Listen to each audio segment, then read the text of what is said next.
earliest memories are of riding down to Greenwich Village with my mom and walking into the chaos of spiked mohawks and purple blush at this punk chic salon on Astor Place that she loved. And I'd watch my mother transform with each buzz and snip.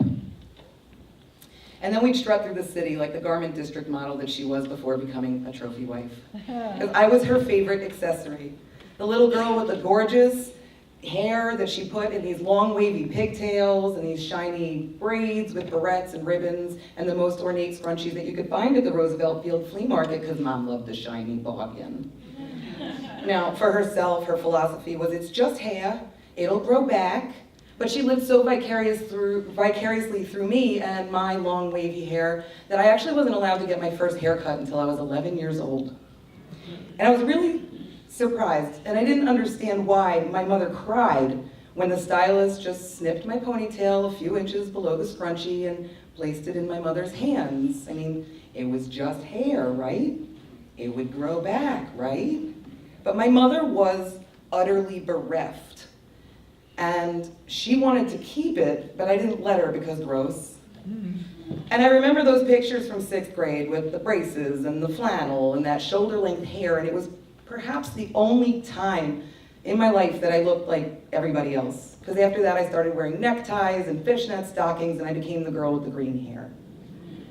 And then as a teenage party queen, I was styling my rainbow waves into these forms and functions with glitter and lollipops and Dutch Master cigars. And I became the club kid duchess with a crown of goodies on my head. But in college, I let all of it go. The glitter, the hair dye, the costumes, and I just let my hair grow into this cascade of flowing gold to my waist. And I had mermaid hair before Pinterest made mermaid hair a thing. And I ended up at NYU, so I would walk past my mother's punk chic salon on Astor Place every day. And this was September of 2001, which meant that my mom was finishing her first year of chemo treatment. And when she first lost her hair, I had offered to shave mine too as an act of solidarity, but she threatened that she would disown me. So I had to come up with a more personalized gesture to show my solidarity. And it came to me when I was looking through a magazine and I saw a picture of Penelope Cruz with her sultry fringe of layered bangs. And I made up my mind. I took the picture out of the magazine and I walked into that punk chic salon on Astor Place between classes to get a haircut that my mother couldn't. And my hair was resting on the low slung waistband of my mother's old hip huggers. And a woman seated me in her chair and she put an apron on me and started to brush, and I lifted out that picture of Penelope Cruz, and I was instantly swept up in the imminence of my face replacing hers. And then I heard this hard snip. And I lowered my picture of Penelope Cruz, and I looked in the mirror, and I saw the woman behind me holding the scissors, hand the entirety of my hair to someone who just disappeared with it. And I was looking at a jagged edge around the back of my head that might as well have just been my throat bleeding out. I mean, I was beyond bereft. I passed out. And when I came back, there was a police officer in my face asking me if I would pay for my haircut. Haircut? This wasn't a haircut. This was an assault. I mean, this is what the military and terrorists do to strip people of their identities. This is what happens to prisoners of war. And I was still clutching that little piece of Penelope Cruz's sultry fringe of layered bangs in my hand, and I straightened into the mirror to show the officer what I had just seen in there, and his face said that he saw enough. And I vaguely remember a woman coming to tend to my wound with these careful snips and a stoic green face.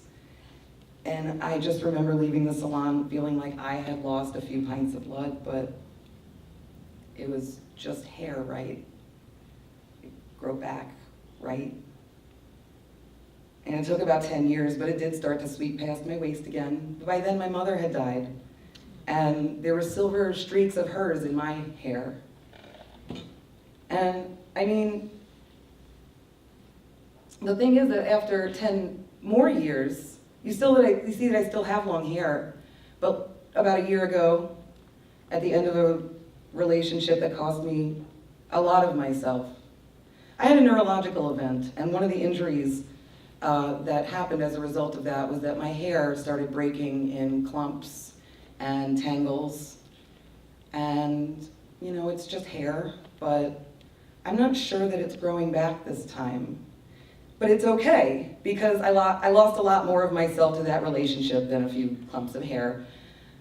And I mean, my identity is not so braided up into anything anymore now that I'm the woman who had to flee her partner of 10 years. But I mean, most of the parts of our identities do get cut off at some point, and they always grow back just a little bit differently. It's not just me. Is anything the same as it was before September of 2001?